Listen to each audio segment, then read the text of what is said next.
Overusage and overstrain is a huge issue right now in young athletes. And what I do have to say is that I'm really grateful for Michael Phelps, because he really put a lot of things on the map that we've never heard of before, or that weren't talked about at least before, except for maybe in a small population.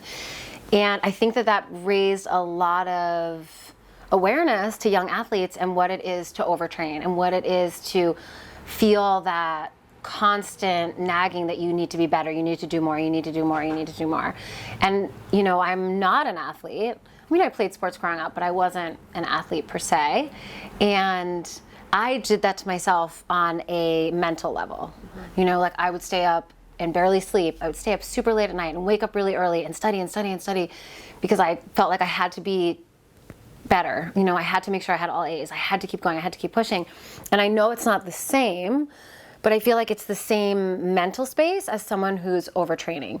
You know, kids waking up and practicing before school and then getting out of school and practicing really late and all the different, you know, I have a lot of softball, girls in softball, and they play on one team one day and they play on another team the other day, and then they have hitting practice with their private coach, and then blah, blah, blah, blah, blah. All the things, and then they're doing homework late at night, but they're not sleeping. And I'm like, these are growing bodies. They need 9 hours of sleep at 14 years old, without a doubt, and complete sleeping through the night, not waking up because they also have to worry about school because they also want to have A's because they want to go to Stanford. Right. You know, one of my patients is 14, 15, maybe 15 now, softball player, and she had bursitis in her shoulder from throwing and throwing. So now, even though I don't fully understand this, let's be real, she's been throwing like down here. She's been throwing in this funky way, because she's like, well, that doesn't hurt my shoulder. And I'm like, well, what is that doing to your elbow? What about the ligament? There's so many components, but she doesn't want to just sit out. She doesn't want to just take a break. She doesn't, and partially that's right, her personality, which I vibe with, but it's also how or what is driving that? Right? Is it an insecurity of not being enough? Is it the insecurity of feeling that other people are going to take her spot? Is it pressure? I mean, her parents are actually really amazing and chill, but is it parental stress and pressure? Like, not even if they were doing anything, but she doesn't want to let them down? Or could they be maybe Dance Mommy? Remember that show, Dance Moms? Yeah. Could they be like that? What is it? Is it, you know, something that has to do with being afraid of not getting into college later? There's so many factors. But I think the root of it all is stress. The root of it all is definitely some insecurity, for sure. So how do we fix that in athletes? Or how do we help to facilitate their own awareness and notion of these things? Because previously, I don't know that anyone was talking about it 10 years ago, 15 years ago.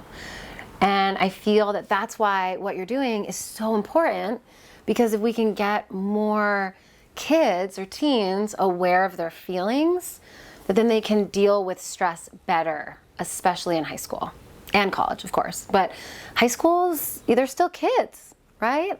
And I feel like a lot of the teens I'm seeing are acting like they're in college or beyond, but they're kids.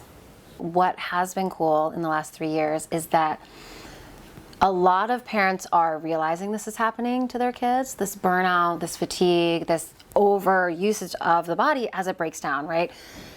You know, kids having tears. They're essentially, I tore my labrum. I have so many people with labral tears coming in, which was an overuse thing, was pushing too hard.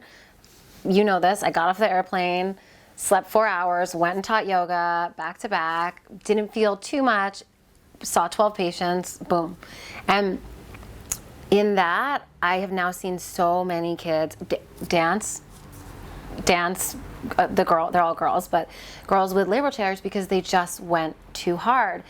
And what's fascinating is because it's the South Bay and there's more wellness, one parent will tell another parent to bring them in. And when they're under 18, I keep the parents in the room for a lot of reasons. And it's also partially for me, I feel like a good time for education. You know, I have medical doctors that are bringing their kids to me. I have pro athletes that are bringing their kids. And I see them, like, they're starting to get it. But sometimes they come and they don't believe, or they don't really know, or they haven't really grasped what's happening in their kid's nervous system. And so I try to take that moment, and sometimes I do have to say, the parents come in and they don't let the kids speak. They're answering, and I'm like, he's 16 years old. Like he can answer. And I mean, I don't have children, so I don't know what exactly that's like, but I feel like that kind of I've heard this term, the helicopter parent, like that energy on you, like think about what like a helicopter over you is jarring. And so I think that I'm seeing it more and more, that more parents are becoming aware of how they speak around their children and how they speak about them in front of them, and the emphasis that they're putting on them just by their words. And I think even by doing this, right, hopefully more parents will watch and see, be like, oh, how am I talking about them and talking to them and about their bodies, and kind of reflecting on what is happening in someone else's body is a really interesting thing, right? We try to not judge others, but do we judge, our children? Are we judging them based on how they play? Are we critiquing them in an appropriate amount, or are we critiquing them at an appropriate level for their age? And I mean, I feel like most coaches now are really attuned to this and aware. Obviously, there's always people who need to do more work and have more understanding, but I think having the awareness of how we use words is important. But then knowing, okay, there's this injury, where did this come from? Why did this happen? Have I been pushing them too hard? Are they pushing themselves too hard? Because sometimes people come in and they're like, I don't know why my child is doing this to themselves. Like, I don't know why why they're overtraining or why they're pushing themselves to this level. And so it's great for me that they come in and I get to have that time with them. I get to talk to both parties and kind of steer it one way or the other. Or in the sense when the kid is answering a lot, I will talk directly to the kid, but then I'll be like, Mom, Dad, do you have anything to add? And so it kind of also gives me the notion of what's the vibe. In Chinese medicine, we're not just, we do tongue and pulse, and we ask a lot of questions. So we see what the body's showing us. We watch how fast or quick they're breathing, right? Watching the rise and fall of the chest, or are they breathing into their body, or their breath shallow? How do they breathe when one parent's there versus the other parent? What is their body telling me, and then what are they telling me? And that has been really interesting to watch and to see the evolution of. And the train, because usually like one kid comes and then they get cupping, and then all the other friends are like, I want cupping. This is amazing. It's like a cool tattoo, if you will, for a week. And watching how their nervous system responds.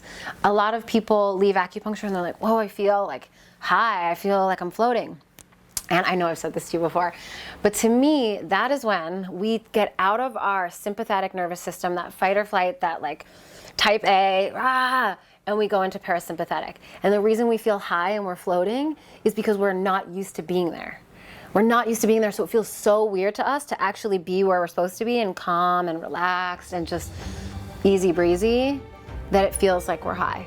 I love being able to watch and experience these teens and athletes and even parents, right? Anybody go from that high functioning state of just like eyes open, sympathetic nervous system, fight or flight, getting down regulated into the parasympathetic nervous system, rest and digest, and feeling that calm state, that acu-high, where I see it in their eyes. I see it in how they're holding their body. I see the shift in their body. To be able to facilitate and help them into that experience is the reward of my job. It's an amazing thing to see and experience.